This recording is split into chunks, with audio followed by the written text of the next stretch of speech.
Hey everybody, welcome to Your Move. I'm Andy Stanley. Did you know that sometimes the difference between success and failure is simply the way that you see and then interpret the problem? It's true. Stick around and we'll talk about it right here on Your Move.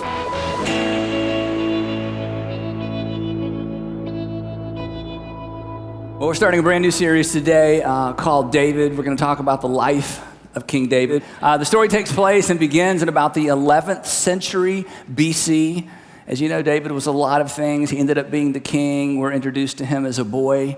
But ultimately, he lived in a very, very, very violent time. In fact, it's really almost impossible for us to get our minds and our hearts around the kind of world that David lived in, or that anyone lived in ancient times, especially when it comes to ancient warfare. When it comes to ancient warfare, here's what we do, and we can't help it. We glamorize it, we fictionalize it, we sanitize it, we romanticize it. We do all kinds of things. And Hollywood has helped us with Braveheart. It went to another level. Gladiator, it went to another level. But even on Hollywood's best day, there's no way to take us into the world of ancient warfare because you have to smell it and you have to fear it. And it's something that most of us, fortunately, will never even have to get close to, but even those that get close never get as close as the men, and in some cases, even the women of ancient times when it came to warfare. In modern warfare, we kill from a distance. In ancient warfare, you killed at arm's length. You actually looked into the eyes of your opponent. You smelled their breath. And unless you too are a veteran of the shield wall, the odds of you walking away alive were very, very low. Only after the battle would you know what your wounds were, because the adrenaline rush was such that only as the adrenaline subsided and drained away did you know where you were wounded. And you would have to try to figure out what was your blood and what was the blood of your opponent, because you would be covered in blood, either yours or someone else's. And if it were yours and you were able to stop the bleeding, the chances are you would die of some sort of infection. In fact, in ancient times, men often fought almost completely naked because although they didn't understand germs, they did understand this, that if a puncture wound took part of your clothing into the wound, you would lose a leg, you would lose an arm, perhaps you would lose your life. And if your brother to the left or to the right lost their courage and turned and ran, you would most certainly die on the battlefield. And before anyone could come and take your body, rescue your body, or bury you, the birds of the air and the beasts of the field would be there to prey upon your flesh. Isn't that like the greatest introduction to a sermon you've ever heard in your whole life? Now the Philistines gathered their forces for war and assembled at Socoh in Judah. Saul and the Israelites assembled and camped in the Valley of Elah and drew up their battle line to meet the Philistines. Now the Philistines occupied one hill and the Israelites another, with the valley between them. And you know this story. And a champion named Goliath, who was from Gath, came out of the Philistine camp. His height was 6 cubits and a span, about 9.5 feet tall. His spear shaft was like a weaver's rod, and its iron point weighed 600 shekels, about 15 pounds. This was not a throwing javelin. This was a stabbing spear. It was about 6 feet long, and on the end, the steel weighed about 15 pounds. And Goliath, no doubt, because of his height, would stand in the second rank, and he could reach over the first rank of his own army and kill and kill and kill and kill and kill. So Goliath stood, and he shouted to the ranks of Israel, "Why do you come out and line up for battle? Am I not a Philistine, and are you not the servants of Saul?" Saul was the king of Israel, and Saul was Israel's first king. "Choose a man and have him come down to me. If he is able to fight and kill me, we will become your subjects. But if I overcome him and kill him, you will become our subjects, and you will serve us." Then the Philistines said, "This day I defy the armies of Israel. Give me a man and let us fight each other." But on hearing this, on hearing the Philistines' words, Saul, King Saul, and all the Israelites were dismayed, and they were terrified. And Goliath came out day after day after day after day for weeks. And Israel needed a champion. And they looked to their king, and they looked to their king for two reasons. Number one, he was the king. And number two, King Saul was the tallest man in Israel. When he was chosen as king, one of the reasons he was chosen, he was handsome and he was head and shoulders higher, taller than everybody else. So when a giant walks into the valley and challenges the nation of Israel, the armies of Israel. You look for your tallest guy. And it was the king. And they had placed their hope in their king, as they should have done. And by placing their hope in their king, they waited for the king to come out of his tent and to challenge Goliath. That's where their hope lay. And this is where our story begins to intersect with this story from the Old Testament. Because here's what's true of you and what's true of me. We place our hope in what we depend on. It's just what we do. We place our hope in what we depend on. We place our hope in who we depend on. And when the person that we place our hope in disappoints us, oftentimes the measure of our hope becomes the measure of our disdain or the measure of our anger. Certainly it is the measure of our disappointment. This is why you and this is why I have the potential to resent our parents more than anyone else, because our hope was, or perhaps still is, in them. Saul, in the story, is conspicuously missing. His credibility slipped away as each day passed with no response. And as his credibility waned, the army's hope died. The army's hope went away as well. Now, this stalemate between the armies of Israel and the armies of the Philistines, it really illustrated the fact that God never really wanted Israel to have a king anyway. That God wanted Israel to look to him to be the king. Because God knew, as we all knew, that wherever you place your trust, that's where you place your hope. And God wanted Israel to place their hope in him. In fact, in the very beginning, about 400 years before this event, God established Israel as a theocracy, basically a nation of laws that was administered by judges. That God would be the king, and God would give the law, and the judges would administer the law, and that's how the nation was to go. And this put Israel, this is amazing, especially if you're a bit skeptical about the Bible or new to Christianity. This put Israel ahead of everybody else really in the world by thousands and thousands of years. I mean, this was amazing because the model that they had seen, the model they grew up with in Egypt, the model was every nation had a king. They had just left Egypt, and Egypt had a pharaoh. This is what you did. And so eventually, as they looked around, they decided that they too needed a king. Now, this is the 11th century. In the 11th century, they complained to their leading authority, who was a prophet named Samuel. And here's what happened. This is just a few years, really, before the incident with Goliath. Here's what happened. When Samuel, who was the prophet, who was the go-to person because there was no king, when Samuel grew old, he appointed his sons as Israel's judges because Samuel knew that he didn't have many years left and he needed to replace himself, so he replaced himself with his sons. But his sons did not follow his ways. They turned aside after dishonest gain and accepted bribes and perverted justice. That is, they were corrupt, and yet they were the judges. And whoever had the most money, the case always went their way.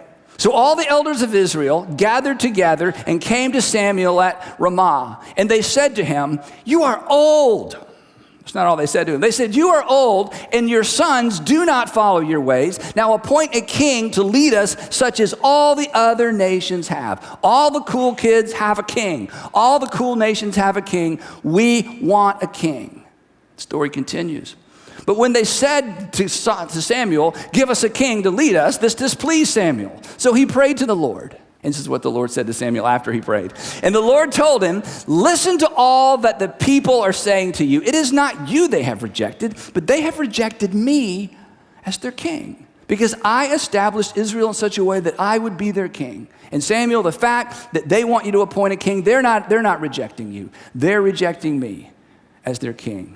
So listen to them, but warn them solemnly and let them know what the king who will reign over them will claim as his rights." In other words, let the people know this isn't going to be as easy as they think. This isn't going to be as simple as they think. If you have a king, the king is going to tax you. He's going to take a percentage of your crops. He's going to take a percentage of your herds. He's going to draft your sons. He's going to force your daughters to serve him. He's going to claim the best land. And yet, in spite of all the warnings, the elders insisted, "We want a king." But the interesting thing is the nation's insistence set the stage for one of the most detailed narrative accounts in all of ancient literature. It set the stage for the story of King David, Israel's second king. but arguably, as we're going to see, Israel's greatest king. And he was Israel's greatest king not because he was a perfect man or a perfect king. He was arguably Israel's greatest king because, as we'll see, there was something in him that was reluctant. There was something in him that was extraordinarily confident.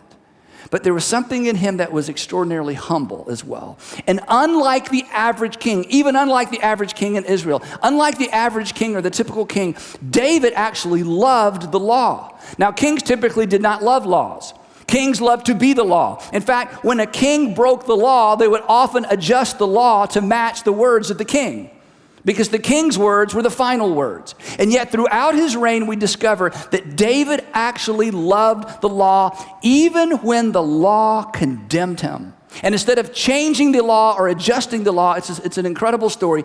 David allowed himself to be broken over God's law. And throughout the literature that he wrote and throughout the Psalms, he declares that he loves God's law because he believed, in fact, that Israel's law was the law that God had given the nation. And that conviction, and this is a big takeaway for many of us, that conviction provided him with extraordinary clarity as king. Throughout his imperfect reign, he was never confused. David was never confused about the identity of Israel's true king. He never was confused about his limited role. And in spite of his popularity, in spite of his talent, in spite of his success, and in spite of his extraordinary power, he was never, ever confused.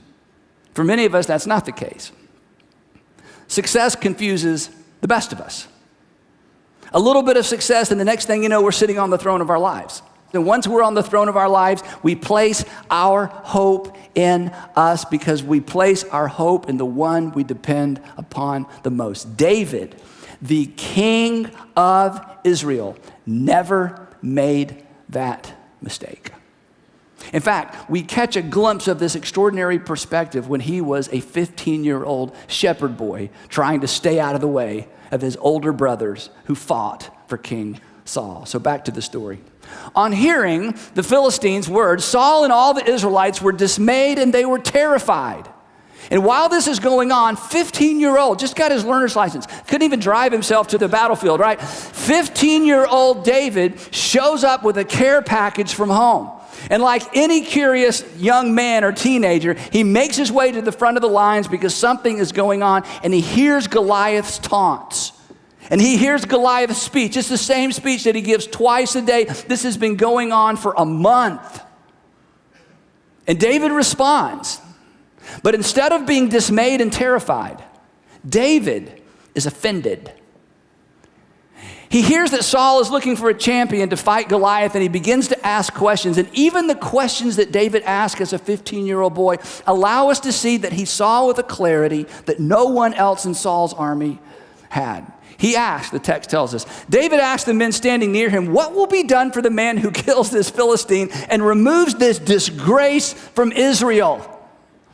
And these men of war are looking at this teenage boy saying, "Why do you ask? What do you mean, what will be done? And by the way, remove this disgrace from Israel."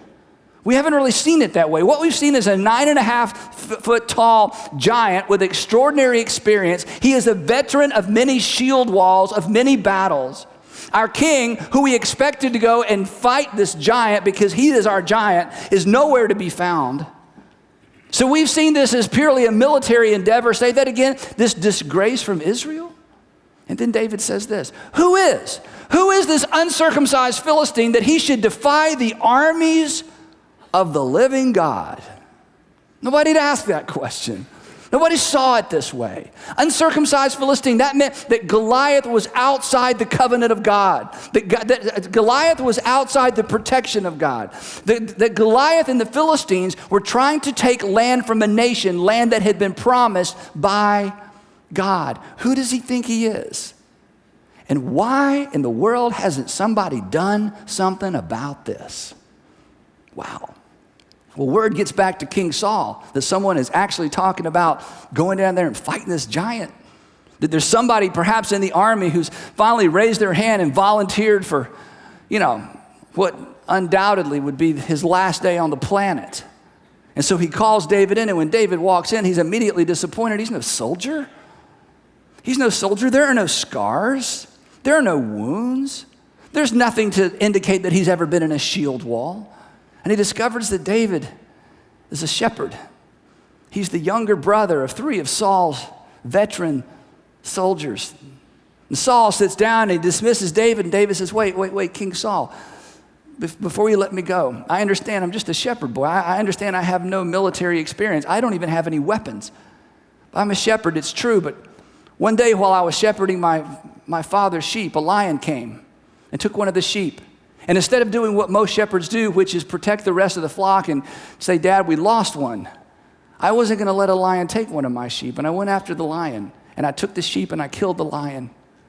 And not too long after that, a bear did the same thing. And instead of protecting the rest of the flock, I went after the one lamb.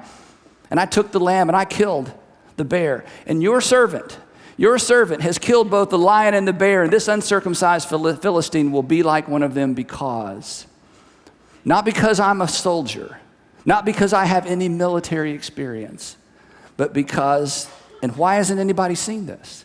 Because he has defied the armies of the living God. And the Lord who rescued me, I'm good, but I'm not that good. The Lord who rescued me from the paw of the lion and the paw of the bear will rescue me from the hand of this Philistine. Absolutely no confusion for David. He just sees it in a way that no one else saw it. He had extraordinary clarity. And the clarity was simply this: an enemy of God's people is an enemy of God. That Goliath isn't simply defying this army, Goliath is defying God. And David's assumption was this, and this assumption would carry with him his entire life. He reigned for 40 years as king. But even as a teenager, somehow he had come up with this idea, this notion that he'd wrapped his life and his faith around.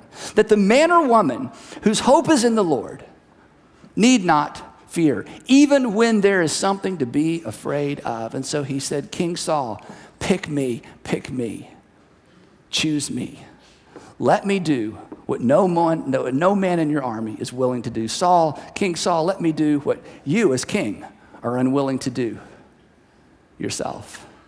The interesting thing is this: later David would become king, as we know. And as king, he would write. He was a poet, a psalmist. He wrote songs. And so we don't only have the narrative. That's what's so fascinating about the story. We don't simply have what David did and what David said. Through the Psalms, we get inside of his mind. We get inside of his emotions. We understand how he thought. And later on, he would document this incredible perspective, and he would write these words. He would say, in you, Lord, my God, I put my trust. In you, Lord, my God, I put my trust. In you, Lord, my God, I put my trust. Where is your trust, David? Is it in your talent? Is it in your power? Is it in your ability and your influence as king? No, I have placed my trust in the Lord. This was the posture that God desired for the entire nation, and they just wouldn't stay there. They wanted a king. But in their second king, they found a man who understood the perspective that God wanted the entire nation to maintain. And in this king, we discover a man who maintained a perspective that your heavenly Father wants you to maintain and wants me to maintain throughout my life as well. He says this: no one who hopes in you will ever be put to shame. No one who hopes in you will ever be put to shame. And then he writes something that kings don't write. Then he documents a thought for us that kings don't generally embrace. It's so unusual. He writes, guide me. But David, you're the king. But guide me in your truth and teach me, for you are God, my Savior, and my hope is in you all day long. My hope is in you all day long. So back to the story. 15 years old, clear-eyed, confident, and yet in some strange way, humble. He makes his way down to the Valley of Elah. And we can only imagine what happened on both sides as the Philistines recognize it's a boy. It's a boy with no armor. Is this a joke? And no doubt the laughing just broke out all along those lines. Meanwhile, we can't imagine what the soldiers who were fighting for King Saul thought. It's a boy. It's a boy who's going to represent the armies of Israel. And Goliath has made a deal. If we lose, we become the servants of the Philistines, and King Saul has allowed a boy to represent us. So Goliath repeats his threats, and David waits, and then he looks at Goliath, and he says, you come to me with a sword and a spear and a javelin, but I come to you in the name of the Lord of hosts, the God of the armies of Israel, whom you have defied. And let me point to the future and let you know what's about to happen. I will strike you down, and then I will feed the carcasses of the host of the Philistines this day to the birds of the air and the beasts of the field, that the whole earth would know that there is a God in Israel. And this assembly will know that the Lord does not save by sword or by javelin or by spear. For this battle is the Lord's. And Goliath, he will deliver you into my hands. And then he killed him. And he instantly became the most popular person in the nation of Israel.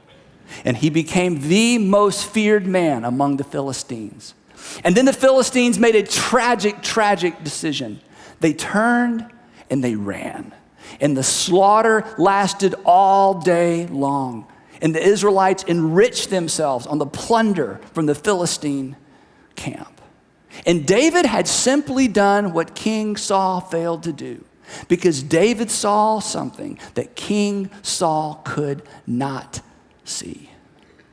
And so it is with those whose hope is in the Lord. They see clearly, they act confidently, but they walk humbly.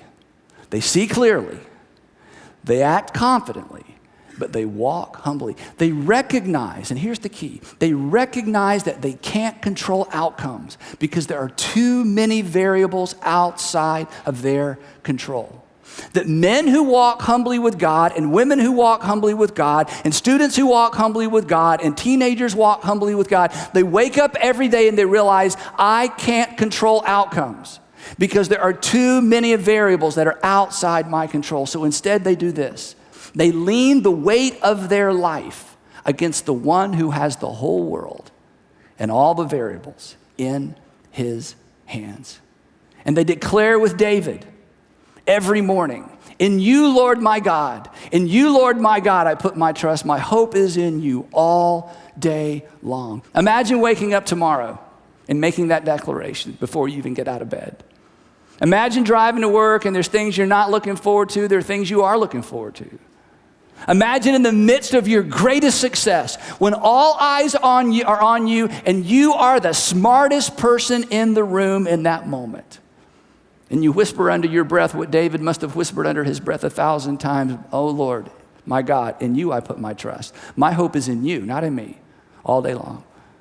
And in those moments when it looks like the world is turned against you and that Goliath will in fact take you down instead of the opposite, that you whisper under your breath, in you, Lord my God, I put my trust. My hope is in you all day long. I've never been able to control outcomes because I have no control over the variables that determine outcomes. That was David, an imperfect king, an imperfect man, but who never, ever throughout his reign turned his back on the law of God and the God of his fathers. This weekend, I participated in the funeral of a 25-year-old young man that I've known from years ago and have known his family. And generally when we do celebration services or memorial services, I always invite the family. I said, this is your service. We're celebrating your son, 25 years old. Tragic, tragic, tragic loss. So if you'd like to speak, you can, but if you don't want to or can't, we understand that. And in most cases, parents never speak at their own child's memorial service or funeral. It's just too difficult. But in this particular occasion, mom, dad, and younger brother all stood up together, and each of them spoke. And I witnessed a brokenhearted father, a brokenhearted mother, and a brokenhearted brother declare their hope in the Lord. The hope that is sustaining them at this very moment through unspeakable, unspeakable loss. And I sat there on the front row, and I listened to Jeff, the father. It was one of the most extraordinary things I've ever seen, I've ever heard. So yesterday afternoon, I said, Jeff, would you send me what you said? Because I could tell he'd written it out. It was so beautiful. I said, and would you mind if I shared a couple of quotes? I really wanted to take notes while you were speaking, but we're at a memorial service. You don't take notes, but it was so powerful to see a father who just buried his son. And he said I could share. So I want to share a couple of things he said, and then we'll wrap it up. Because here it is.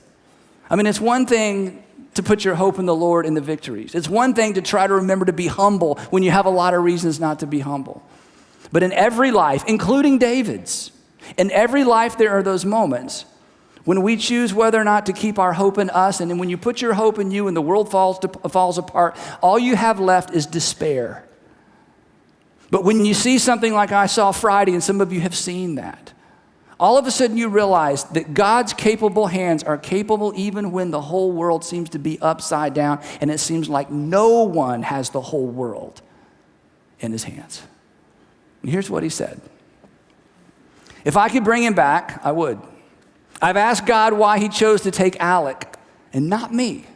The Father should always go before the Son. And to that question, there has been only silence. I must wait patiently for the answer, and I must accept God's will. But it comes with a tidal wave of tears that I fear will be with me forever. And the tide of despair is so eloquent. In the tide of despair that we are fighting, there is every reason to grasp the gift of hope that each and every one of you has extended. God does this. In the mystery that is his beauty, in the mystery that is his beauty, in the very same moment that he has called Alec home, he has chosen to lift us up as a family. And they see so clearly. And even in the midst of extraordinary loss, they walk so confidently. And they would tell you, it's not because they're strong.